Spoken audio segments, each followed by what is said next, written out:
Okay, you guys, what is up? The King of Lightning is here today to do Bleach Chapter 550 review. Once again, that it's 5-5. Oh, of Bleach. Don't question me. It is the way it is. Fuck it. Moving on. This week's chapter of Bleach. Before I get to what the most obvious thing is a chapter, obvious, all right, because that's the ending, and the ending, I'm pretty sure everyone has at least mentioned this once in their videos, but whatever. If they haven't, then I will. Duh. But the chapter basically is all about the Quincy. It's about Askin. It's about BG9 and the Heat. Yeah, when you say you gotta. The moment you get to that H, you gotta lower your voice tone. You gotta say the Heat. Yeah, the Heat. Yeah, there we go. The Heat. That's right. And I'm digging the Heat real bad right now. I'm digging them real bad because this dude right now, like his coolness, just spiked. My personal opinion. But let me go stage by stage. First stage, Askin. It's actually very simple. Askin, he's like sizing up Myri. He's like, no! And then apparently he's like, I don't want to deal with you right now because apparently you are on you're a pretty decent opponent, according to Askin. And it would take too many different patterns to get him to die.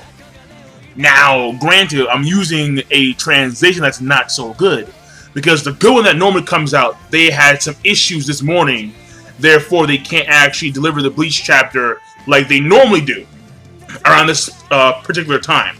But either way, like the chapter again is actually very simple. But the way it was worded in the not so good translation, the not so good scan, was like to get him to die, which would mean that Askin has a certain ability because I believe he's the letter D, and maybe like destiny. He may be able to like manipulate one's fate to where they die via their own free will. I mean, something of that nature. I mean, I'm just throwing ideas out there. But basically, he said it in the way where it's like he had to like particularly like guide someone to their own death. But it was cool to see this interaction between those two because we have Askin. He's like, "You're not gonna follow me, bro." He's like, "No, go ahead, man. You know what? Because I'm curious about your Reatsu, but then again, it may be a trap. So, and I'm smarter than that. All right, I'm the evil mad scientist in the series, so I'm much smarter than that. No. And he's like, you know, okay, fine, all right, you know, okay, touche. Touche, motherfucker. Touche. And then he flicks his hair to the... This guy looks like Aizen. He looks like a conquistador version of Aizen. Straight the fuck up. Like, I'm like, come on, man. Like, if Aizen saw this guy, he'd be like, yo, like, you straight up swagger jacked him, right? Like, you straight up taking my shit. Alright? That's... Well, then again, Aizen took Superman shit. Oh! But anyway, I digress.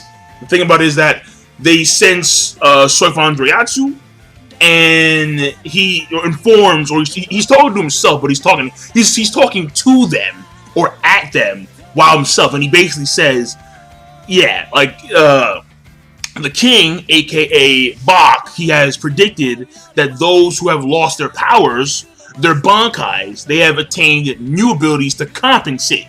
So they already knew that the Shinigami have gained some type of new powers or powers that are equivalent kind of to their Bankais to compensate for the loss of power.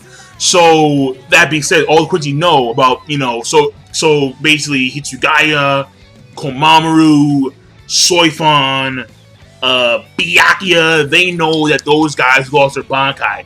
They're going to come back with even more power. In the case of Byakuya, it should be exponential. Why? Because unlike Komamoru should be also, because Komamoru, he's training with the freaking great demon dog, like Inuyasha's father over here. Alright, he's training with that dude. So he should come back like a lot more powerful, like significantly. In the case of Soifan, she has mastered this infinite Shunko, which in this chapter you'll see real soon is like pretty much irrelevant. And Hitsugaya is doing some tag team shit with Matsumoto, so it doesn't really count. It really doesn't. But basically, Byakuya should come back, even though his Bankai significantly more powerful. Now, that's number one. So number one, pretty cool. Askin, Myri, back and forth, pretty cool. That part I actually liked a lot. Number two, BG9. Whoa! First of all, when you see this guy, all right, and this is actually very impressive, right? In the smoke, he attacks Soifon. Soifon actually is able to react to his tentacle rod thing, actually grabs it and then throws him to the side, and throws him to a building. And I'm like, really? I'm like, Soifon, you're like a 4'10" girl. Pack a punch right there. So that's the way, apparently. But her type of strength was more so in her speed and her technique. But physically, she ain't bad at all. I mean, granted, not like Komaru level, but still, physically, she ain't bad at all. At all. So, okay, I'll give her props right there. But BG9 takes that shit. We see his coat, his jacket's off. And voila, we see this guy. He's decked out in, missiles. I'm sitting there, I'm like, wait. So, first of all, we had a machine gun. And where did that thing even come from? I don't know. But then now we see you, and you're decked out in missiles. Who the fuck is this guy? I love him. This guy's awesome, man. He's decked out in missiles, I've never breathed once. He's so opposite from what we used to seeing it with Quincy, because we're used to seeing the bow and arrow and a few variations here and there. I mean, Colonel Sanders, he had a gun, and we've seen him before with Stark, so it wasn't a big deal when he, used his gun. And we've seen missiles before. But in the case of Soifon, it was a 1 or 2 shot a day thing. But BG9 is decked out. He is a walking armory. He's decked the fuck out, and you're like, bro, this guy's awesome. But basically, he fires missiles at Soifon. Soifon dodges, and then she's like, you underestimate me, and he's like, no, underestimate me, right through the wrist. And it's like, I told you. I already analyzed your infinite Shunko, and then straight up in the face missile explosions. And very reminiscent to the way Soifon blasted Bargain back in the Aram Kusak art. The same explosion shape, like an oval slanted thing. So that was cool. That was real cool to see. BG9, I'm digging him heavy. I'm digging him real heavy right now, man. Real heavy. Just jacked out. Putting the Terminator to shame. So that's number 2 right there. Also pretty good. Number 3, the Heat. The Heat, man. I mean, first of all, I gotta do this, man. At the end, after all that stuff, okay, and he did the burner finger 1, whatever pose he did, I forgot what it was. Immediately, this came to mind.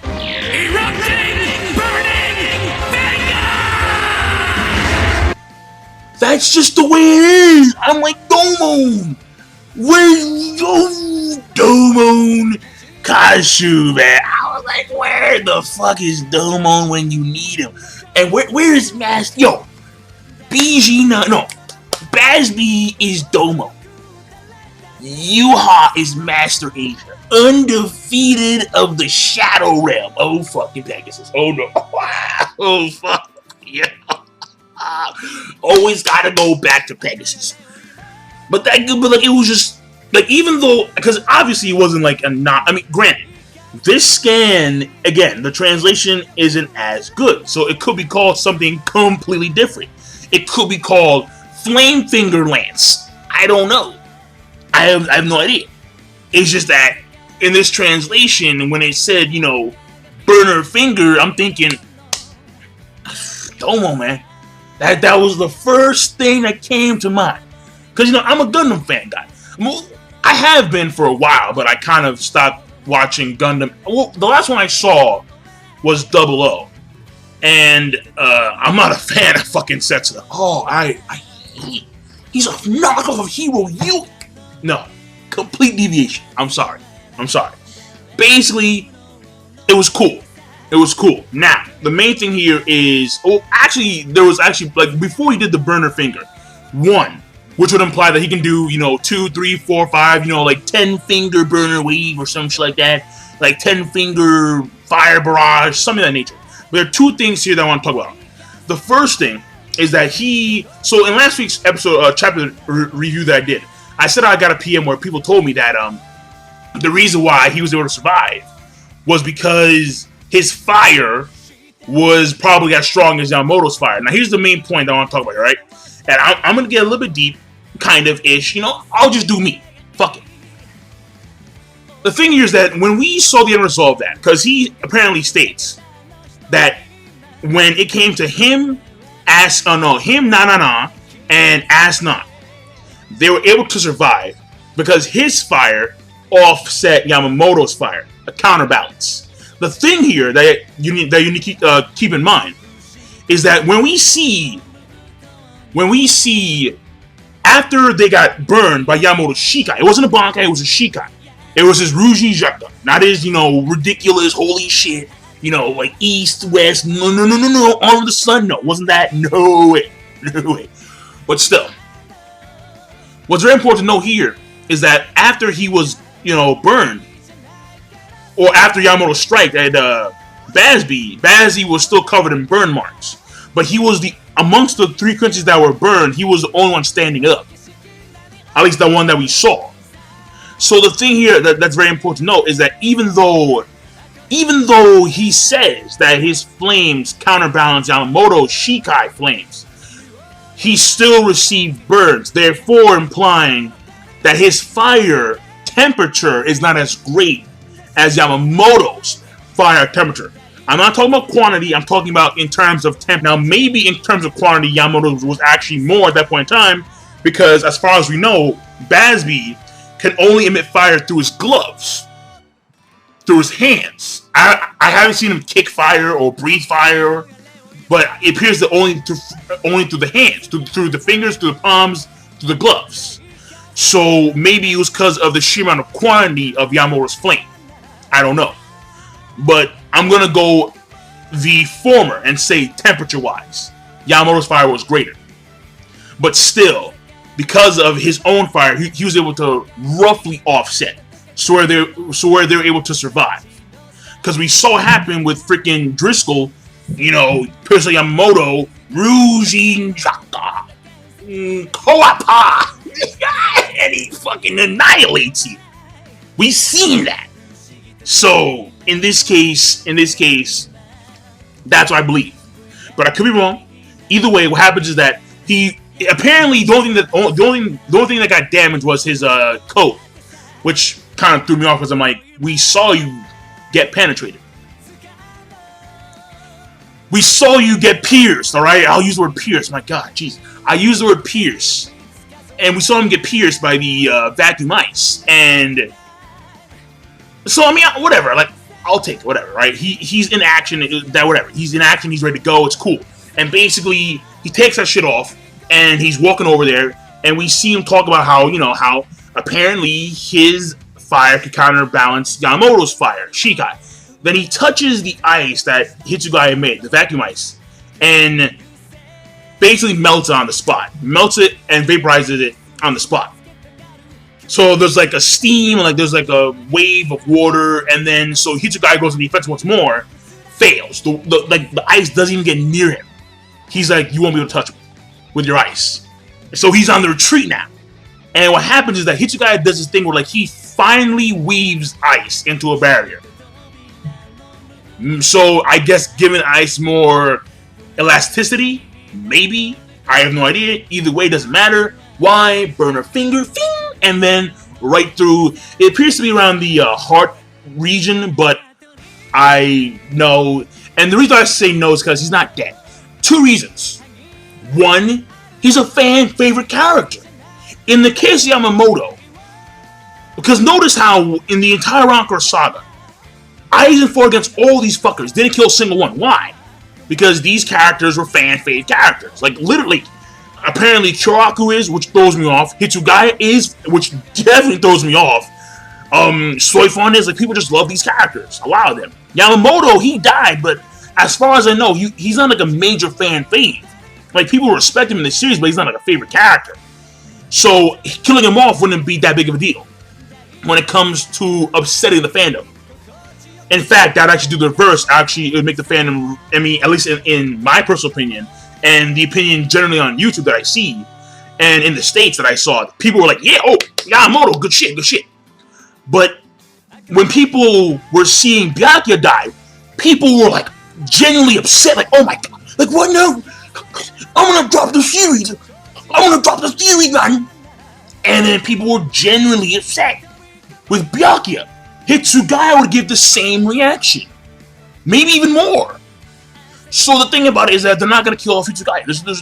So this is gonna be like what happened with Halibel. It's gonna be some weird ice clone, and he's saying how over the course of 1.5 months, 1.5 years of training, I'm able to make multiple ice clone sheets now. I just don't either that or something else, some kind of clone body, because he's not dead. And plus, we need to see his actual completed Bankai, which Kubo said, yeah, over the course of the time skip, he has completed his Bankai. So he's not dead. There's no way. There's no way. I don't buy it. I would like to see him. Oh, I would love to see him die. Oh, absolutely. I would be 100% like, yeah, he's dead. Fuck yeah. But no, that ain't happening. So, but that's my take on that. But I'm done. So, King of Lightning, the chaptering overall, I thought it was a good chapter. I thought it was a good chapter of Bleach. It was simple, straightforward. However, it was a good chapter nonetheless. Quincy's are doing their thing. They're going in. BG9, mad love. Because he's a unique change. He's a breath of fresh air when it comes to the usual, sword, ding, ding, ding, ding, ding, ding, ding, Bankai. He's a change from that, He's, missiles, like, take the fuck out. Like, what, man? Like, I am the military. Fire. Like, that to me was cool. And then, of course, BG9, the heat, doing his thing. Fire, basic element. Fire and ice, that's always a basic, anime, manga, story clash. It's always been that ancient clash of fire and ice. And in this case, ice first seemed to have the upper hand, and bam, in comes fire. Fire's like, no. And he's saying, unfortunately, you don't have your Bankai, because it would have been the same result anyway. And that may be the case, because when you think about what Hitsugaya said about his own Bankai, the ice itself doesn't get stronger, or, well,